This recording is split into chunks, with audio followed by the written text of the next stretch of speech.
happy Sunday morning to you. Welcome to Chat with Charles. I got my buddy Hipmetalworx here. Hip, how you doing? Howdy ho, neighbors. I'm doing all right, brother Charles. How are you? Good, good. I think we're going to have a great conversation today. You just came off quite a celebratory kind of weekend there, and I was had a hell of a time. so I just want to let you know I was jealous. I've recovered now, no hangover. All good. All right. Well, let's Ken, let's start by seeing who we've got with us today. Okay. So in our chat, we've got Dave Chase, Big Wave Dave here. He says it looks like it's going to be a great show and he can't wait. And followed by our buddy Herb of Fireside Studios saying, "Yep, howdy, folks. How you doing, Herb?" And Patrick Trites has made his way in saying, "Good day." Good day. And looks like R2R3 is going to be lurking. He has done laundry. He has mowed the lawn. And now he's going to play guitar and lurk in the background. Well, welcome in, my friend. Attaboy. And we've got Mr. BHB Jr., Bruce, in the chat. He's saying, "Hello there, Charles." And I believe if we look down, he says, "Yo, brother Ken." Howdy ho, neighbor. And just to make sure nobody feels left out, hey, everyone. Yeah. All right. And then we've got our buddy Cushman NYC saying, "Hey, peoples. Appreciate you, buddy." And, of course, now, we got folks talking to each other in the chat there. But Zach Thong has made his way in. Hello there, my friend. Cheers, Zach. And saying hello to Hipmetalworx as well. Look at that. Let's see. There's this guy Hipmetalworx in the chat. I don't know. Some random dude. I don't know. You trust him? No, he's been bothering me. Well, he won't leave me alone. I don't know. Keeps asking me if I want to get an Explorer. I don't know. Everybody needs an Explorer. Just saying. At least one. Yep. Ask Ben. He'll tell you. It's true. Says, "Hey, gang, how you doing?" How's it going, man? Oh, here he is. Quentin James. He's just here to make sure the Hipmetalworx kid doesn't cause any trouble. The mighty Q. You take it easy there, Sonny.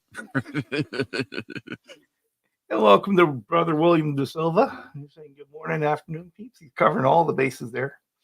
Yep. Glass man. He does some beautiful, beautiful work for sure. Does so.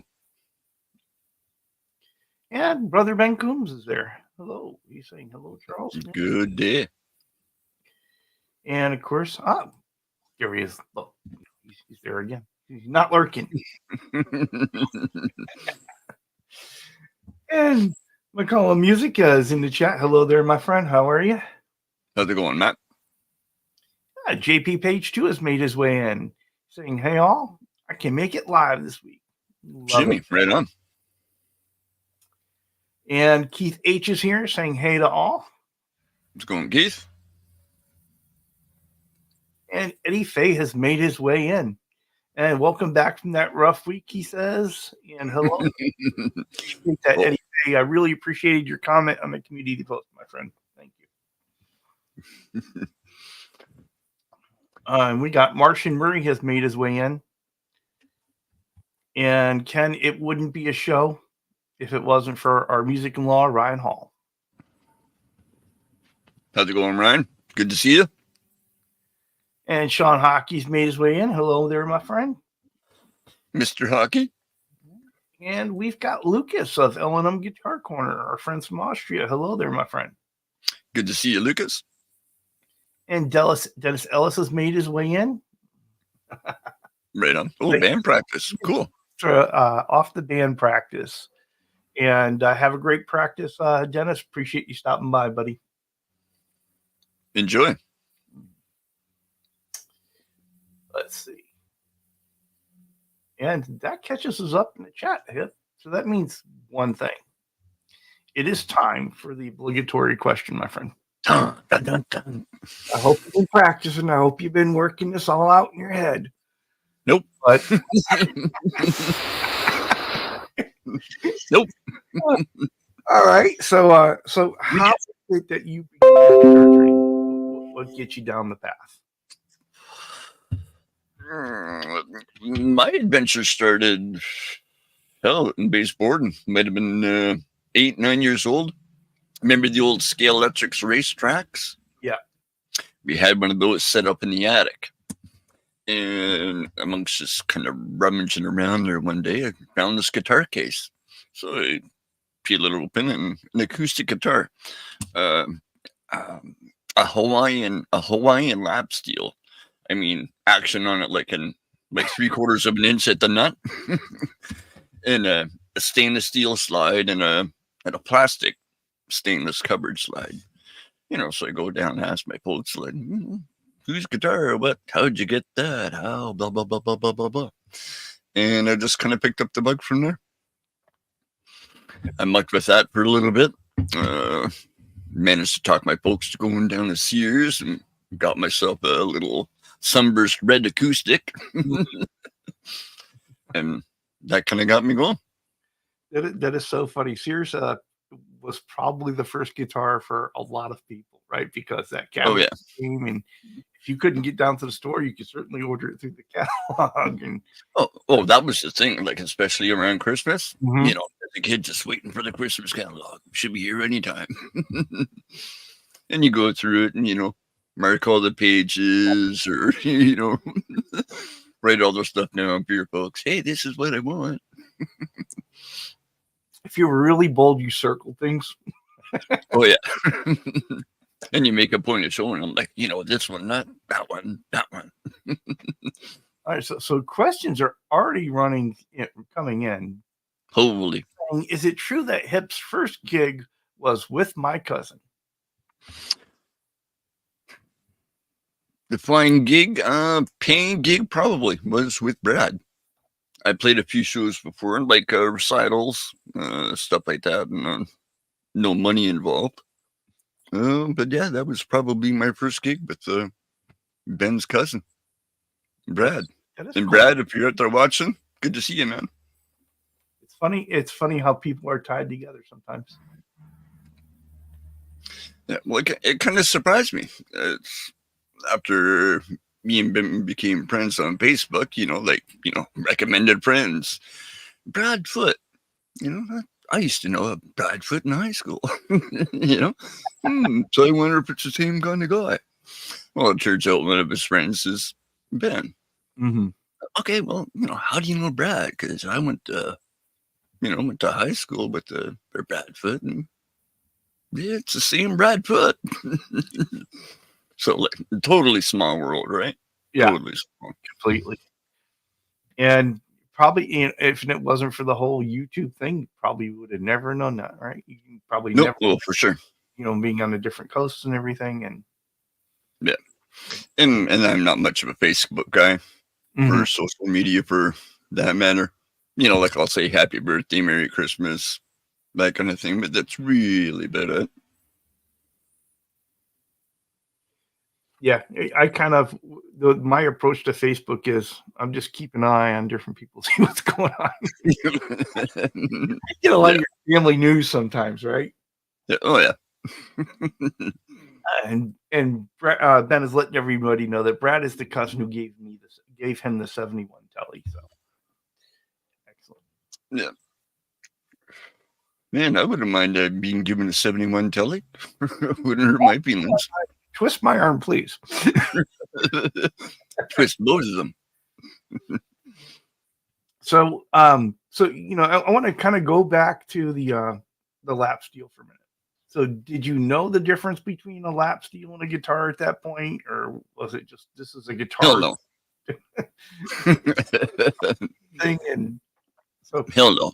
I mean, it looks like a regular acoustic, right? Mm-hmm. But the action is 3/4 of an inch at the nut. Okay, no way I can. So naturally, the first thing you do is try and fret it, right? Right. No way, not going to happen. And strings that are probably 40 years old at the time. Not going to happen. And the whole thing feels like barbed wire. Yeah. Oh yeah. And then I figured out, asked my folks like what it was, and well, you sit it down in your lap and you grab one of those slides, and All right, so you get your Sunburst acoustic, and where do you go from there? From there, I mucked with that for a couple of years. My next guitar, I'm gonna say, was another 6-string steel string acoustic. Can't remember what it was though. My first decent guitar was a Horner 12-string, and that would have been in like grade 6. A buddy of mine had one. Oh man, that looks cool. That sounds pretty cool. Hey, he's picking up chicks with it. Okay, I gotta get one. And back then, like the tune to learn to get girls is Stairway to Heaven. Of course, yeah. And you had to learn that, you don't. They were just all over you. And no, I don't want to learn. No, not going to learn Stairway. Sorry, no. Not going to do it. And it kind of started there. I had the Horner. After that, I bought my my first electric, which I believe was an El Degas dual humbuckers. It's kind of a cool guitar. Yeah. I kept that for probably 3 or 4 years, swapped it out, and then started moving up. Rented a guitar for a while, an electric, an NJ series BC Rich bitch, bright red, severely neck heavy. I mean, right. Put it on the strap. Yeah. Yeah. Yeah. It was a cool looking guitar. I played all right, but kind of thinking of it now, I don't know if I want to gig with one. No, it makes it hard to kind of blend into the background a little bit. Yeah. Especially if you're doing country stuff, right? Like I played in country bands and all kinds of different things too, right? And then it just kept on rolling from there. Then just revealed. There you go. Yeah, it's another classic acoustic tune all the chicks like. Mm-hmm. I want to say hello to Christopher Lisawa as he makes his way in. Brother Sova, how you doing? So, how did you go about learning guitar? What was the road that you took there? Mine was mostly by ear. I started off probably with the first year just by ear, kind of plunking around, and I wound up buying a Mel Bay book number 1, blue cover, right? Yeah. I got that, and okay, well, I was getting all right at it. So I taught my folks into taking guitar lessons. So I took guitar lessons for, 7-8 months just to learn a bit of theory. Mm-hmm. Like I had a pretty decent ear, like already at that time. Like you play an E, I could tell you it was an E or C or whatever. But just to learn a bit more theory about it. But otherwise, pretty much self-taught. And whenever I found myself in a rut, I'd go take lessons. Like if I didn't think I was learning anything or progressing, I go take lessons. 3-4 months, learn something new or different, or someone's interpretation of, See, I don't have that ear, and I'm always really jealous of you guys that do, right? Because I could, for the different times that I've tried to learn guitar, it wasn't happening unless there was going to be some kind of lesson involved, right? And so until where I could find something to show me step by step, then it wasn't that, which is really interesting because the other instruments I learned to play, it was, okay, here's a fingery chart, here's the instrument, you got 2 weeks, be ready to play. And so, but this has been one instrument that's been really quite a struggle for me, but I am enjoying the ride so far. Right on. Well, some people, I wouldn't say I picked it up overnight by any means, but if you haven't if you have a decent ear, like it definitely helps, like for sure. That it does. Having the ear makes a bit different. One of the things I think I had going for me is that I learned to read music is in grade school, right? So it's like, okay, so there's things that I can do that make it easier, but uh, but it is still definitely a challenge for me. Well, it's still a challenge for me too. Yeah, that's the whole You know, thing. I think it's the one thing that it's everybody wants it just to come like that, and for some people it does, and for other people you have to work at it. Um, and I think too often we look at the end destination, right? This is the I want to be the ultimate guitar player, and be able to play everything. But the thing that I'm beginning to learn is it's really more about that journey, how you get there, and those little victories along the way, and you know that riff that you couldn't get and you couldn't get and you couldn't get, and finally it clicked one day, right? and you go, it took me that long to do that or figure that out. Yeah, I've been there. Quentin is having some flashbacks. He says the Mel Bay Book 1 should be banned. You gotta love it. And let's see. DC Rich 581 says every 3 or 4 years he either tries upright bass for a 6-string, and neither ever ends well. And then he thinks of Rob Wasserman, who played an upright 6. Yeah, gives you a little inspiration Mm-hmm. or frustration. Damn, how the hell does he do that? And Zach Thong says 95% of what I do with music, I do by ear. Again, I am super jealous of being able to do that. I just really am. So how does so you go through the whole process and you're learning guitar and you're doing it by ear and you're kind of training yourself, and then when you get into a rut, you're taking lessons to get out of them. And so what is the music that you're playing? What is the thing that you are wanting to play on that guitar? Wow, back in the day, acoustic was a big thing for me. That's how I started. Fingerstyle, not necessarily campfire chords. Fingerstyle guitar. That's what really got me going. I don't even know if I could really name an artist that, hey, this guy made me go in this direction, or I'm one of those people who kind of listens to everything, and yeah, it's kind of cool, and appropriate little bits from that or that, and then kind of making my own.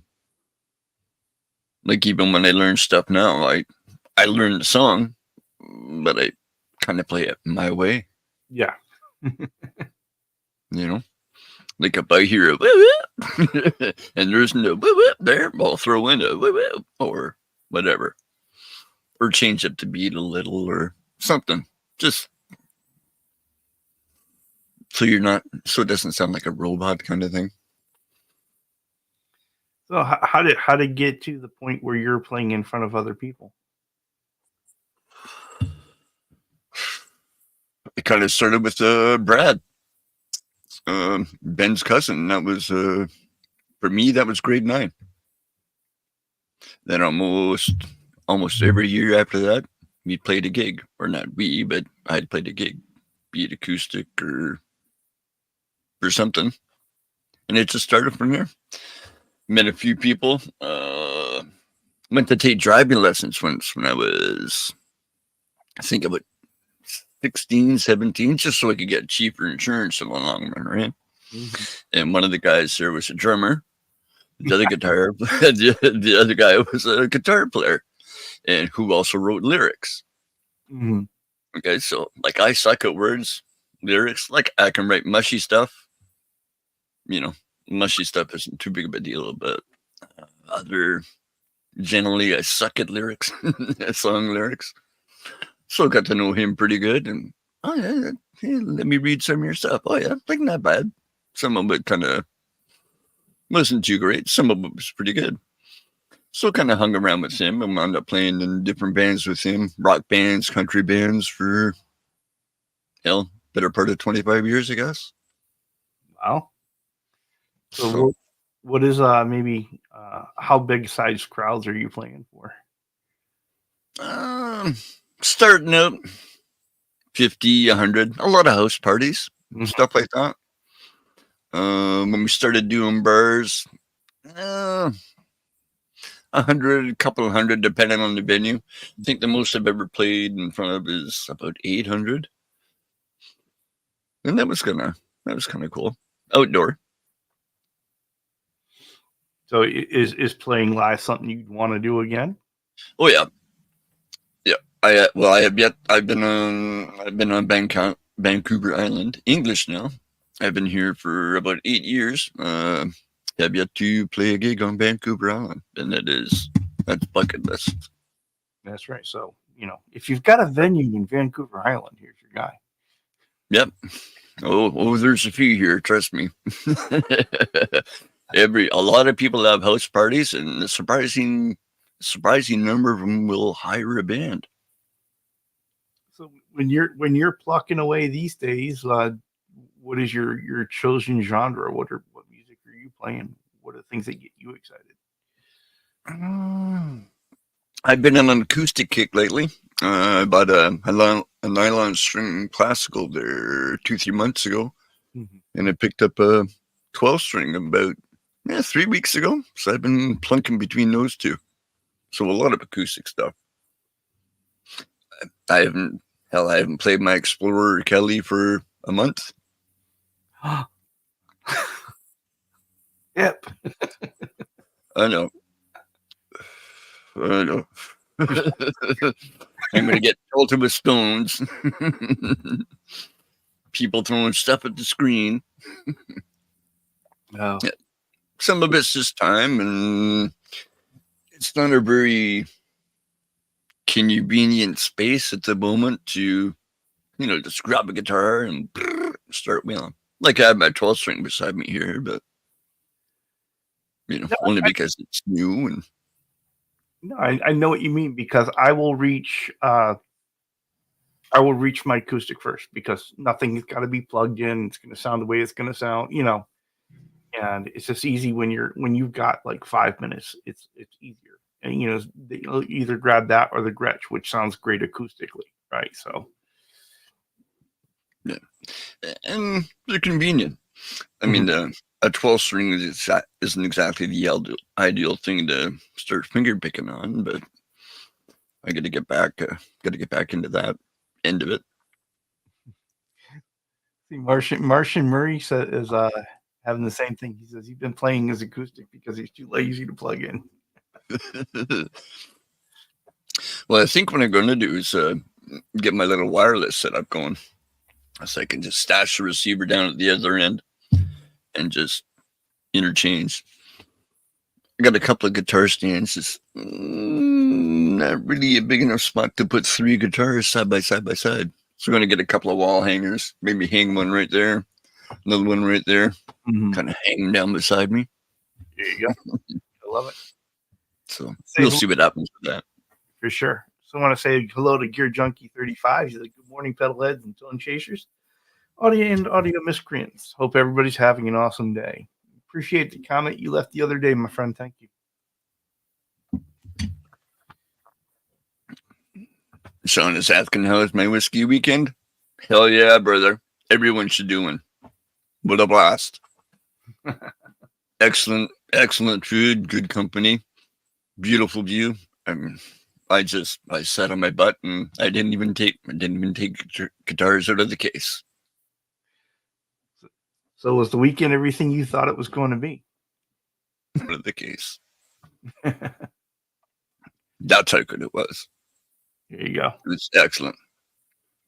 And it was for anyone that saw any of that, it was very clear that you 3 gentlemen were having a very good time. Oh yes. Was it that obvious? There were indications. Doo-doo-doo-doo. Oh. And so we got everyone saying hello to everybody. Let's see if we're missing anything. Rob Barford, how you doing? Hey, Rob, how you doing? Gear Junkie says, appreciate all you do for this community. Dr. Faber, top thank you, my friend. And William DeSilva says that's why I brought home that's why he brought home his katana, for when he wanted to plug in and go rather than breaking out paddles and warming tubes and going through all those other shenanigans. And so, welcome in Rob Blackmore official, like Hip was just saying. Appreciate you.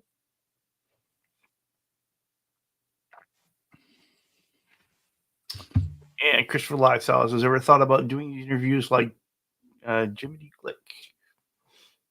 Have not, actually.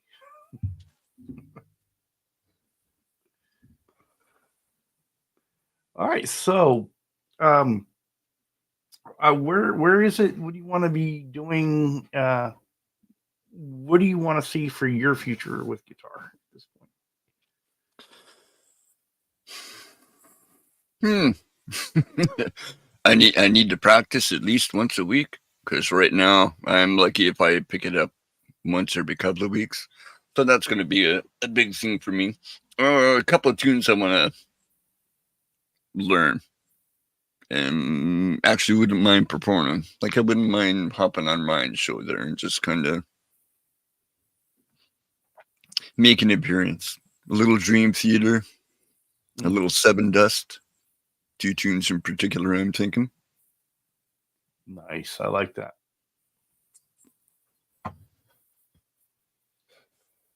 It's all about having a good time, enjoying what you're doing. And so, I think we all have, like, those things that kind of take us away from it, right?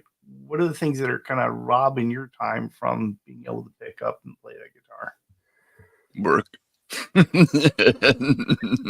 Work. Old age. Crunchy bones. Good morning, Jimmy Biter. How you doing there? How you doing, Jimmy?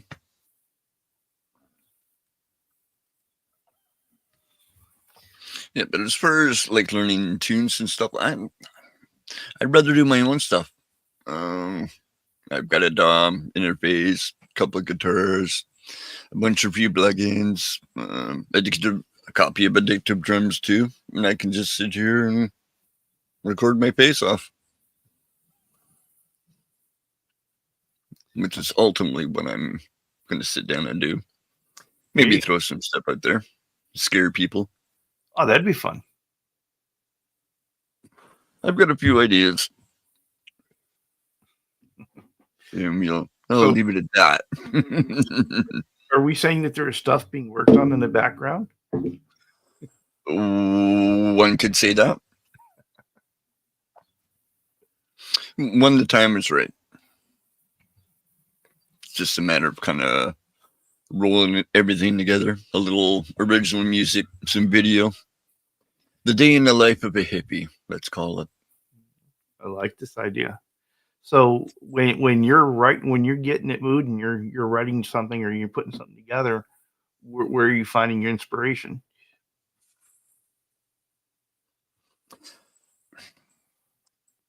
Some of it just happens. Like some stuff I'll hear in my head, like leads and stuff like that. I can hear them, but then I sit down and figure them out note for note and practice. Like, I really can't wing it off the cuff. I can, but I get about 5 seconds into a song and then just go sideways. Like a blues tune turns into something written by Frank Zappa, or just goes totally out to left field, right? Yeah. So I don't bother playing lead, or I'll sit down and figure it out and do it that way. But on the fly improv, not really my thing. Well, Eddie Faye says, has a question. He says, since you like to learn songs and put your own spin on them, and you play a nylon acoustic, Are you a fan of Rodrigo y Gabriela? I've heard of him. I haven't heard his music. But I'll eventually throw some stuff up. There might be some nylon. There'll be. I'm gonna buy a 6-string steel string 6. There'll be some 12 and some electric stuff. It'll be a variety. There you go. And I think I'm not sure if this is a comment or a complaint, but Randy said, what are you saying there, Randy? What are you saying? Like, don't hold back.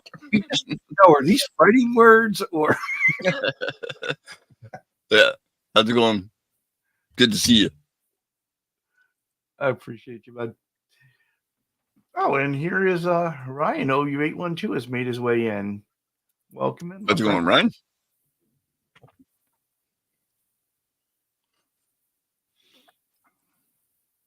So we're looking forward to his. So we're going to be writing, taking this material that we've been working on and putting it together. And you say you're going to put it up.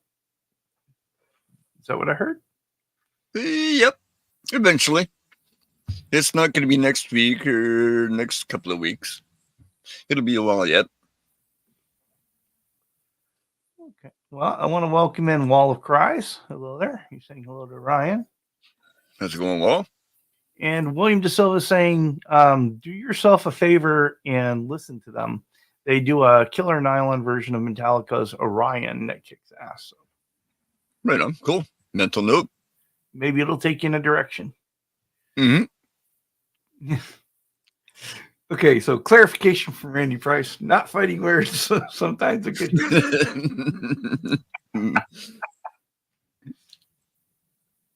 No, those were hard time words, right, Randy? So your junkie, they're all jumping in this Rodrigo y Gabriela thing. She plays rhythm, he plays lead, so together they're good together. Yeah, I'm gonna have to check them out. I've heard of them, but haven't heard any. It is something I will have to check out as well. And Ben says us hippies need to stick together. There are not many of us left now, man. And Wayne McConnell is coming in with sometimes a good hippie will light up the joint in more ways than one. Yeah, I'm gonna wait a half hour or so.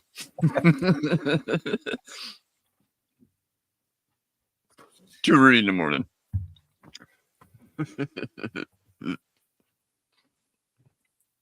Well, you've been from I guess the very beginning of when I started coming to Ben's channel. You've always been in the chat there. And so how did you come to find the YouTube guitar community? Where did you start? I just kind of started lurking. I think one of the people that first kind of got my attention would be Pete Thorne. Okay. Checking out some of his live shows. And I think that's how I originally kind of hooked up with Ben, and I think Trev as well. I think it's really interesting, I think, to see where people have started on YouTube and where they've kind of gone. Because, the route is a little bit different. And Ben definitely does seem to be a common factor in a lot of these. Mm-hmm. Which is all right. Ben's a good dude. That he is. And it's what the one thing that I keep saying about it is this is a very nice corner of the YouTube guitar community, right? When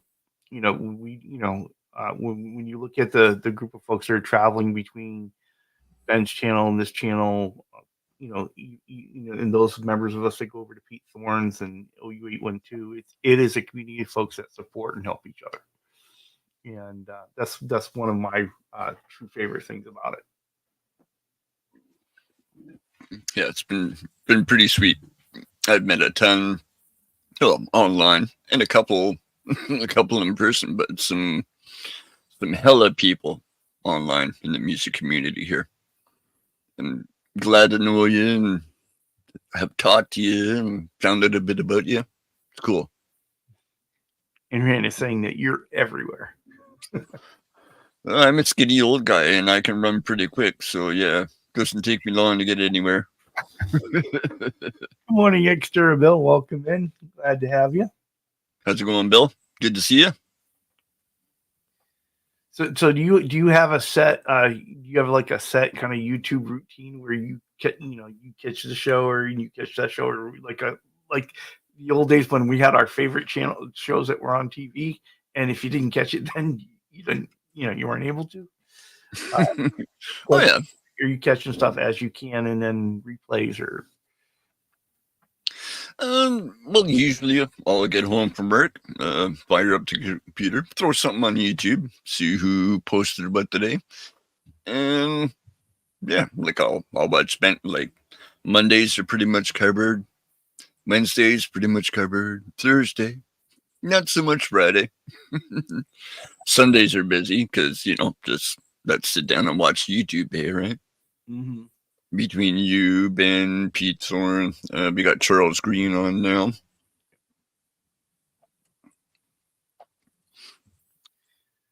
So, what is what is your favorite thing about following these channels and being in the chats? What draws you to it? The people, learning stuff from people who are far smarter than me and who've had far more experience than me. Like for example, just sitting and watching someone like Randy Price play on the OU812 channel, and I think Randy's about 30, 31, and disgustingly good. I mean, just disgustingly good, and super nice guy for the amount of times I've talked to him, like in chat and off air. Cool dude. But yeah, I come seeking knowledge, information. You can never have too much information. Well, yeah, and I think it's one of the other things too is we all have our own struggles in learning and where we are on our journeys, and to be able to kind of commiserate and check in with other people and see what they're doing, and I like that that's part of what you were talking about here is that there's that opportunity to learn from somebody else. Somebody knows, okay, I've already been there, I've done that. Here, let me help you. It's just a really great part of this. Mm-hmm. So we've got a question from Eddie Fay here. He says, another acoustic player. Have you heard of John Craigie? I have not. You're going to make me drag out a pen and write this name down, aren't you? I think. Yeah. So I'm going to do exactly that. So yeah, check out John Craigie and give a listen to his work. It's kind of like Lori Roll Me a J, and I Am California. His style of what he plays could translate into gigs and have audience appeal.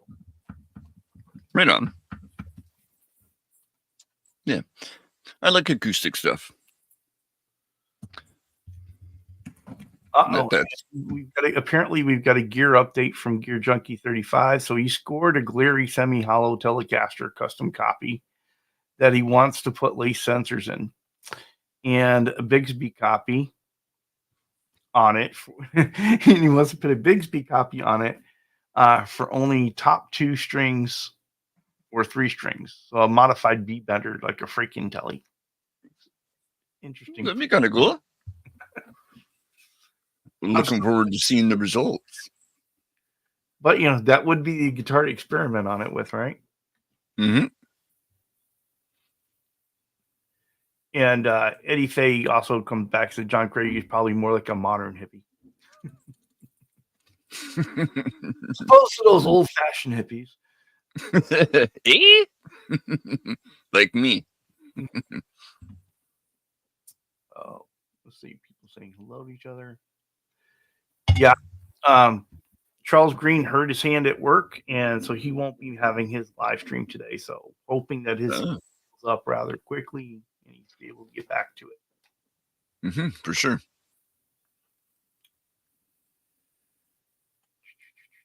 You know,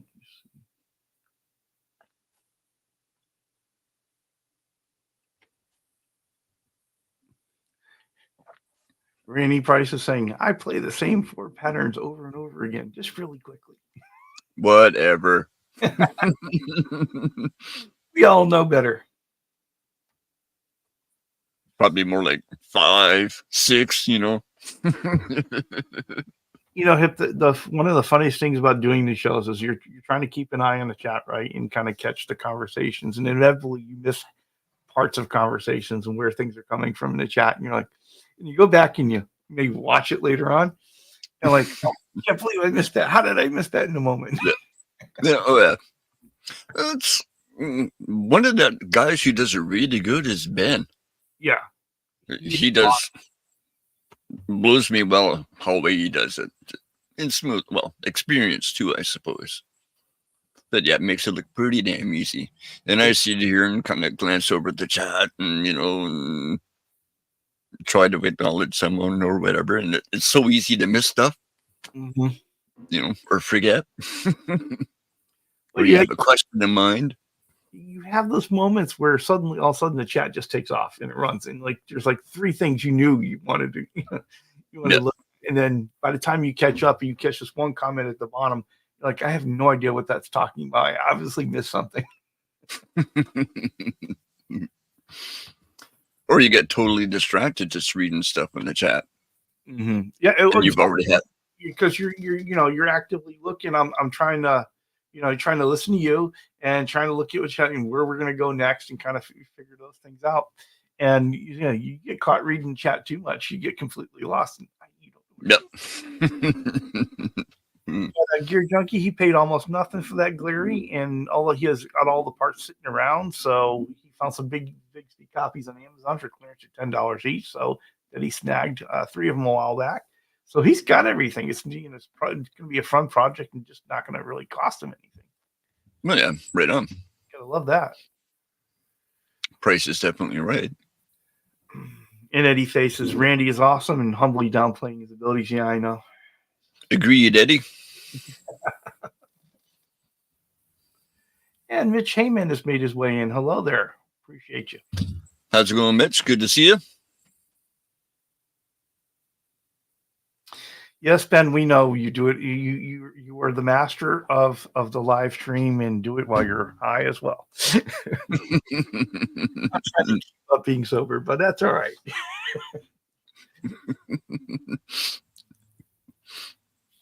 Oh, I like this. Matt says Ben is using that third eye in the chat. I tell you, he's got it down to a science.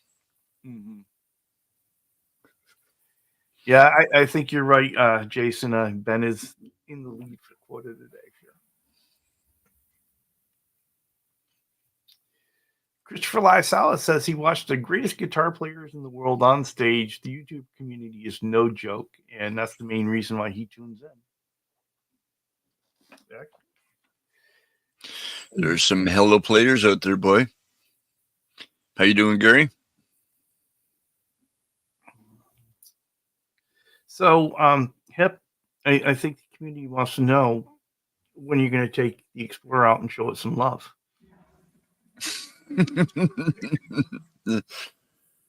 Well, I've got one right there. It's a 12-string, no? 12-string Explorer? Are you serious? No. I didn't catch the Explorer part. I actually wanted to get out this weekend. We need to know. We heard that it's been cooped up for a while. Yeah. And so, the community wants to know when you're going to take it out and show some love. I can do that today. How bad do you want to see him? Why don't you show it off a little bit? Yeah. Tell you what, I'm going to hop off camera. Give me about 30 seconds and I'll go grab it. All right. Appreciate that.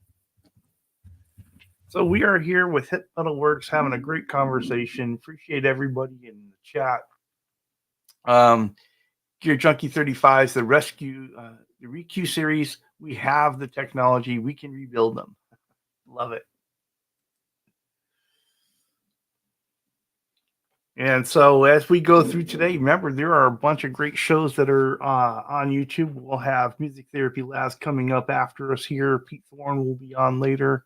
OU812 will be having their Sunday morning, their Sunday afternoon hang in play, and that'll be a lot of fun. And Ben Coombs will be on later tonight. So it's going to be a packed Sunday of guitar on YouTube, and I'm looking forward to every bit of it. Gear Junkie 35 says that he bets that some of the best players in the world right now are sitting on their front porch and not looking forward to going to work tomorrow. That is so true. That is so true. And Ryan Hall is talking to JP Page too. They're going back and forth and just kind of wishing each other a good day and checking in and see how they're doing. And Charles, are you able to put up a link to Charles Green's channel? Wayne, I can do that. Give me a few minutes and I'll have that for you. Let me solo out Hip first, though. And look at this gorgeous guitar here. Okay, you are muted, Ken.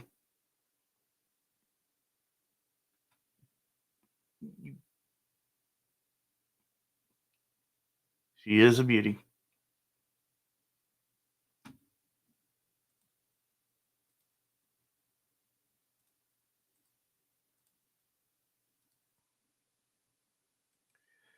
Hey, Ken, we can't hear you. Oh, that's better. No, I'm not muted. There you go. This guitar is a beast. 1976, not for sale. Everybody was getting thoughts there. Yeah. Oh, it's got so many war wounds. Pointy into the headstock. It just has a thing. Like I was telling you earlier before, people I let play it, I'm not really into guitars with big necks, wide necks, etc. But this plays great. You want to sell it? If you ever want to sell it, let me know. No, this will never part my side. I've had this for 30 plus years. I'm going to say about 35 now. Yeah, and not going anywhere. It is absolutely gorgeous. It has some real character to it. But tell us about your story about how you acquired it.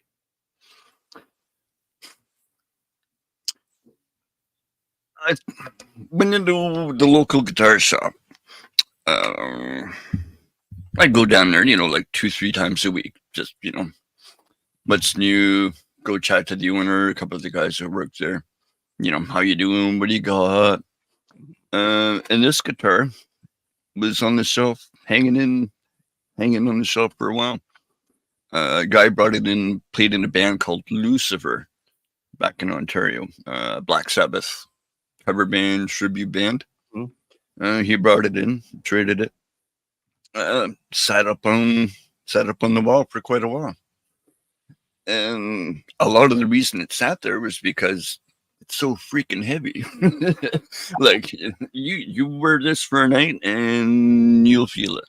Like think super heavy Les Paul. I mean, it's chunky. So Eddie Faye in the chat was asking if you had a channel. I'm on YouTube. Everybody has a channel. I just haven't posted anything. Yeah. Right? Channel, just no videos up. But not yet. They're coming. Yeah. Now, it might take a bit, but yeah. I'm going to throw a couple of things up. Everybody was loving the Explorer. We had things like, Sweet Explorer. I always wanted one of those. BC Rich is this is the only one in the wild the Edge doesn't already own. True.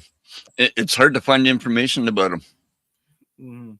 Like I've heard they made around 400 of them. Right. And we all is the reason why he has one now. Yeah. And this is a limited reissue 1976 Explorer. So they made 19 guitars in the 3 years total in the 50s. They came out in 76 and then they made these. Right, Mitch. We did talk about that. It was canceled already. We were just putting up the channel because someone had asked for the link. Appreciate you, bud.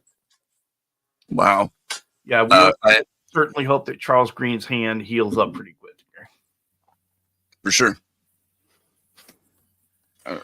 Man, I can't believe how well this is in tune. I haven't touched it in a month. It's just unforgivable. Yeah, Ryan Hall, we certainly hope mother is doing well. You know, hang in there, buddy. But yeah, we're kind of mad at you. You haven't picked it up in a month, and you know she's been complaining through the case. Well, that's one of this weekend school. Because I can stash my amp in the back corner, run a wireless setup, and then there should be gold. Then I just have to pick it up. Just got to pick it up. Want to say hello to Bonkers and a Guitar Man 45. Hello there, gentlemen. Good day, gentlemen. How's it going? Good to see you.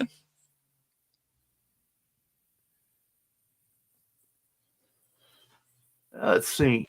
And William DeSilva says the heavier the better as far as he's concerned, talking about your Explorer. Some people like heavy guitars, some people don't. I've got a Mexican Telly Bart's Gastrodite built, and it is that body is heavy. And it got the body for a song from a gigging musician because he just said, I just can't play it on stage anymore.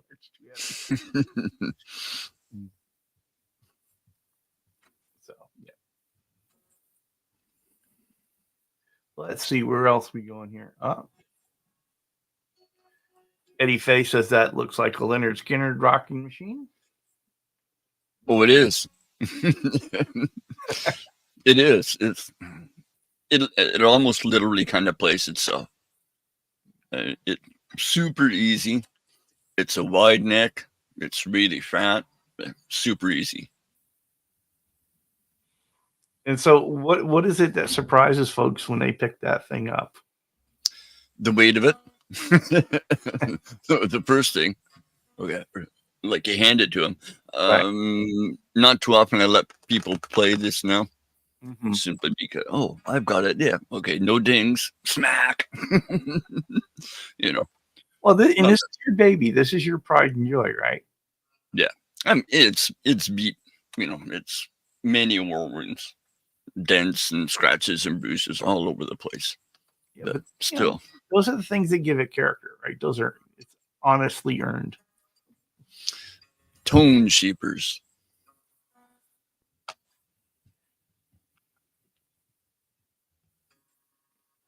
And Guitar Man 45 says, careful, pay attention to guitars. You end up not being able to tune them. They need love. Gotta take care of those babies.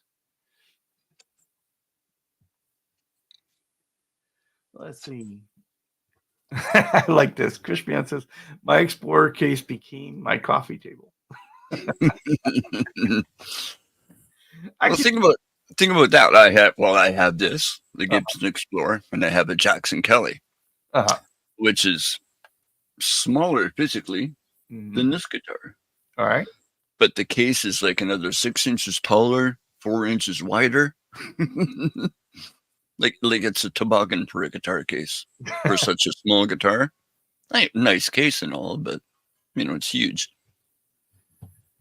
And William says his experience, the heavier guitars seem to resonate better. I'd agree. Yep. A lot more transference of energy. And Gary would like to know, is that mahogany or Carina? Mahogany. William is saying his LP weighs 11 pounds. It's chunky. Yep. Yeah. Hey, that's kind of what this is like. And Ben, yeah, this would be interesting. You two guys getting together and compare how close your two explorers are. Come on out to BC, man. And Hobo, we should do that. I'm sorry. We should do that, me and Ben, and just Oh yeah, you show me mine, I'll show you yours in a guitar kind of way. Just made that perfectly clear. Yeah, Hobo Rody has made his way in. Hello, my friend. He said he likes to have a long scale neck, but that little Redenbacher 325 would be good for an 8-hour shift. All right. Good to see you, Hobo. Good to see him.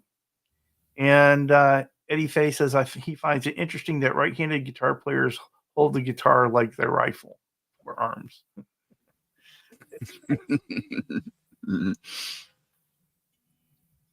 Oh. Let's see. Here we go. Anytime, Ryan, we know how important your mom is to you, and we know that she's been having some struggles. So sending all the good vibes, buddy.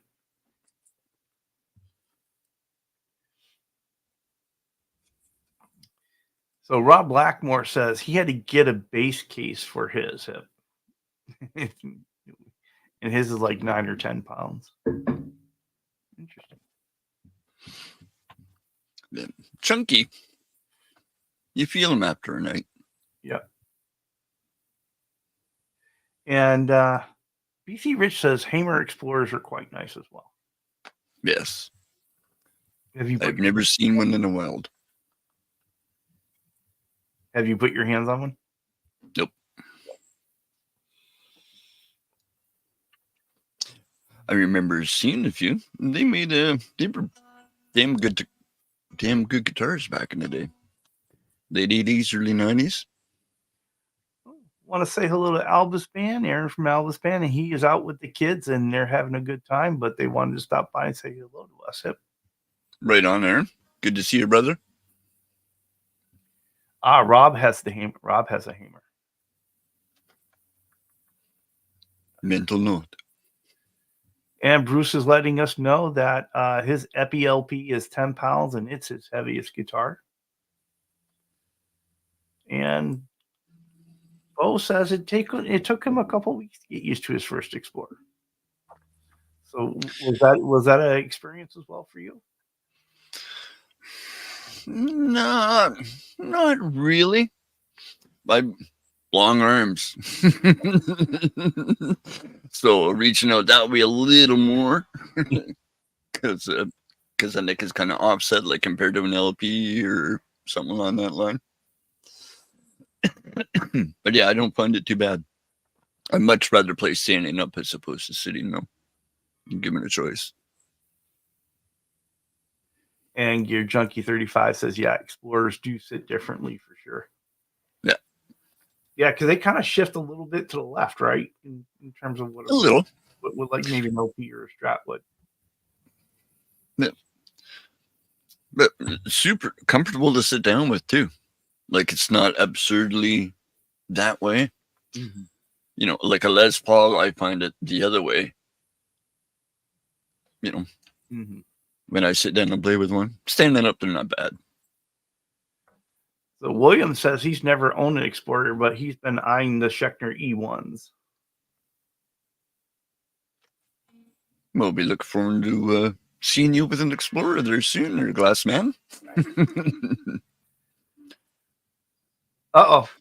Update from Ben. He's planning on playing the Explorer on tomorrow's show. And here you have it. So can you get another boy? Yeah, I know Ben's digging his. He is. He I think he liked it a lot more than he thought he was going to. BC Rich 581 says not Explorer, but he tried a Thunderbird out in Phoenix this past week, and it was even worse than he remembered. I have yet to play one of those. Looks like Ryan might be breaking out the shark today. Okay. You should, Ryan. We haven't seen that puppy for a while. No, it's been a little while. And VC Rich 581 says Gary Moore had a sick Explorer too. Not sure where it ended up though. It'd be interesting to find out where all these famous guitars, where their guitars end up in the end, right? Mm-hmm.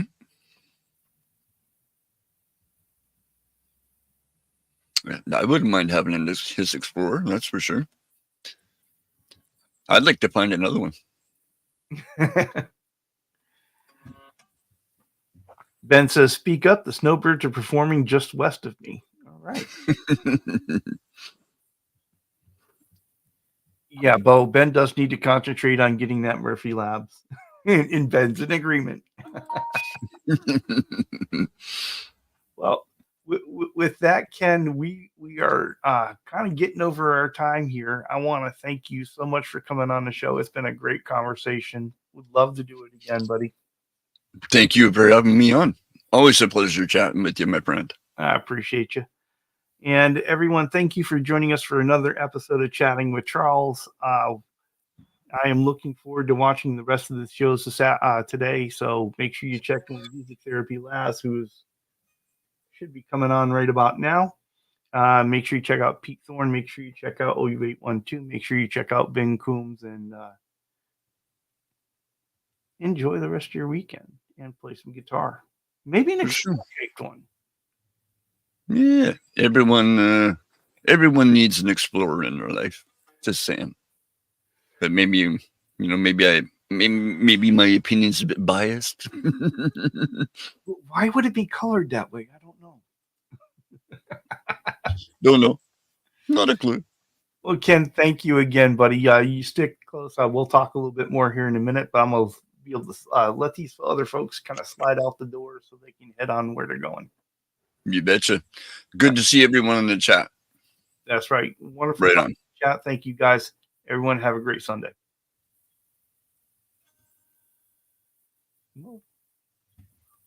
Might help if a fella was to click the